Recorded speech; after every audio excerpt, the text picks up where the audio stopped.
Michelangelo Signorile. It's called the Signorile Report, Signorile. It's signorile.substack.com is the website, or msignorile.com is Michelangelo's website, and Signorile is his Twitter handle. So all the ways that you can find his work. In addition, if you're listening to Sirius XM, just hang on for another hour. Michelangelo, welcome back to the program. Your newsletter yesterday about how this Roe v. Wade decision is just the beginning was brilliant. You want to elaborate on that? Thank you, first of all, for having me on, Tom, and for the great comment on the newsletter. Yeah, you know, we are seeing, and this leak from the Supreme Court and Alito's draft, it was like a roadmap for what they plan to do next, or at least what he would like to do next. And it mirrored very much his arguments in his dissent in the Obergefell marriage equality case. He used the same arguments about, you know, this not being rooted in history and all of that stuff that he did about abortion. What he did in this draft leak, however, that is very alarming is, yes, he gave the caveat that we don't mean to, you know, imply that this ruling affects any other ruling, but, you know, they always throw that in. It doesn't mean it doesn't apply. It just means they didn't mean it right now. And, right. You know, but what he did was he separated out some other rulings that Roe has relied on and that came after Roe.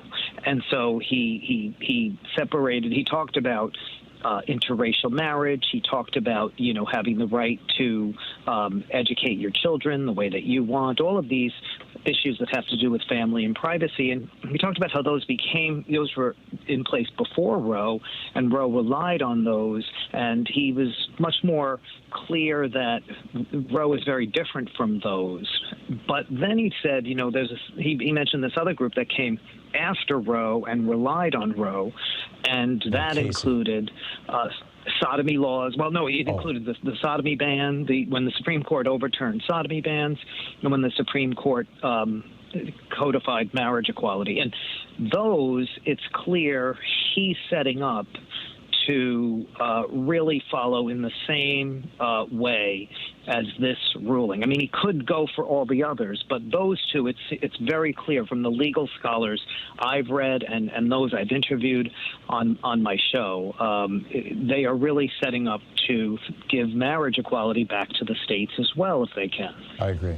I absolutely agree, and maybe even reversing Lawrence v. Texas, you know, and again making it illegal to have gay sex, or even beyond that. I mean, in some states it was illegal for straight married couples to have certain types of sex, to have sex in certain positions. That's right. You know, I mean, it was just, which is just nuts when you think about it. But you know, the right to have sex in your own home with whoever you choose, you know, within reasonable bounds, is essential to privacy. The right to choose who you're going to fall in love with is essential, and have that, you know, codified by law is essential to privacy. The right to make decisions about your own body, if you're a woman who or a person who is, you know, encountering pregnancy, is essential. I see them also coming after Griswold v. Connecticut, 1965 decision. Okay, in 1965 in Connecticut, a straight married couple in their home could go to prison for having a condom. And the Supreme Court said, nah, you have some privacy in your own bedroom, sorry. Now, they didn't legalize having condoms for unmarried couples. That happened in 1972. But we've got a half a dozen Republicans who have now come out and said, yeah, you know, Griswold v. Connecticut was wrongly decided too in 1965, which is just setting up the whole, you know, I mean, this is like the friggin' Taliban, Michelangelo. Oh, yeah. And George P. Bush, who, of course, is of the Bush dynasty and is running for attorney general in Texas and has become a total Trumpist, he said at a speech just a few weeks ago, even before this ruling, we should have the states being allowed to make decisions about life and about marriage. So it's clear that they're going in that direction. And during this week of enormous upheaval last week when that draft was leaked, what didn't get a lot of attention was Republicans in the Congress were pushing more extreme measures against LGBT people. One Republican in the House introduced a national Don't Say Gay bill modeled on what DeSantis did in Florida, which would discriminate against children and teachers and others nationally, not allowing them to speak about who they are.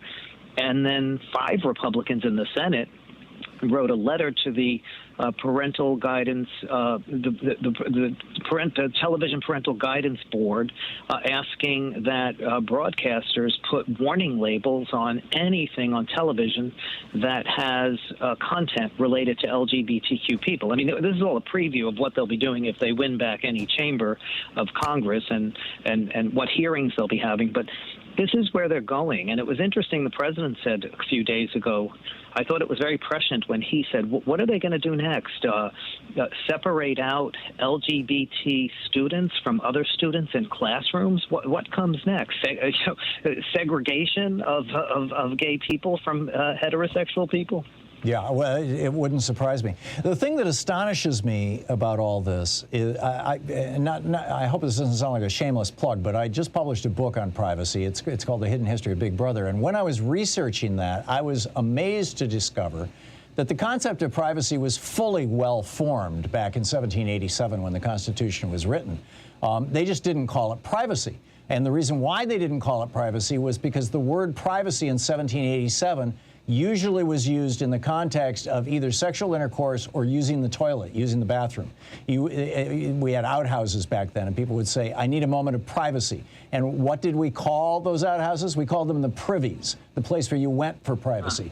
And so the founders thought it would be pretty absurd to include toilet functions in the Constitution. That's the only reason why the word privacy isn't in the Constitution. We didn't start using the word privacy in its modern meaning until the late 1800s. And after all these guys were long dead. But I think, the First Amendment is you have the right to speak and the right not to speak. That's a right of privacy. The Third Amendment, you don't have to put soldiers in your home. That's a right to privacy, the protection of your home. The Fourth Amendment, you have the right to security, which was their word for privacy back then, in your papers and effects in your home and all that sort of stuff. The Fifth Amendment, you have the right not to testify against yourself. And the Ninth Amendment that says that any right that we didn't define in here still reserved, is still reserved to the people. It's so clear to me that this was the logic that was used in Roe, was that these, the First, Third, Fourth, Fifth, and Ninth Amendments all talk about privacy. They call it about the penumbra of privacy. And I'm seeing now, just because that one word, which meant go to the toilet back in 1787, isn't in the Constitution, I'm seeing all kinds of things being wiped out, particularly, things that have to do with race, things that have to do with gender, things that have to do with sex. I'm wondering, what you're hearing from, you're far more wired into the gay community than I am. What are you hearing from national organizations that are looking at this? Are they as alarmed as I am? Oh, absolutely. And, I want to just throw in something else. You were just talking about everything in the Constitution. The right to your religious faith is a right to privacy. You have a privately held faith. You don't have to tell anybody what it is, or the government should not have a test or anything like that. And ironically, that's the very thing they're using here, right? Their religious beliefs to discriminate. But anyway, yes, every major group is very alarmed, and all of the LGBT leaders and groups are aligning with the pro-choice groups in speaking out against this, and really do believe that there could be a full-on assault in so many ways. But there are still people who say things like, I've seen some legal scholars saying, well, the issue of marriage equality, you've got so many couples that are married. How can they undo that? At some point, a right is so anchored within the culture that you just can't take it away. And ask Homer Plessy. What? Right, exactly. What about a woman's right to choose, right? Yeah, there you go. Exactly. They're taking that away. And like I said, Homer Plessy, the Civil War was 2 generations earlier, almost an identical amount of time. It's forgive me for interrupting you, Michelangelo. Oh no, not at all, not at all. Bad talk show. I think this is. Go ahead. This is organizing people and energizing people, and they will be fighting hard. I think the GOP picked a fight here that we are really going to now hit back hard on them with. Right, and we're going to have to finish this fight. Michelangelo Signorile, the great Michelangelo, right here on Sirius XM Progress, channel 127, 3 to 6 p.m. Eastern. Michelangelo, thanks for dropping by. Oh, as always, thank you, Tom. Good talking with you. This is the Thom Hartmann Program. And check out the Signorile report over on Substack, signorile.substack.com.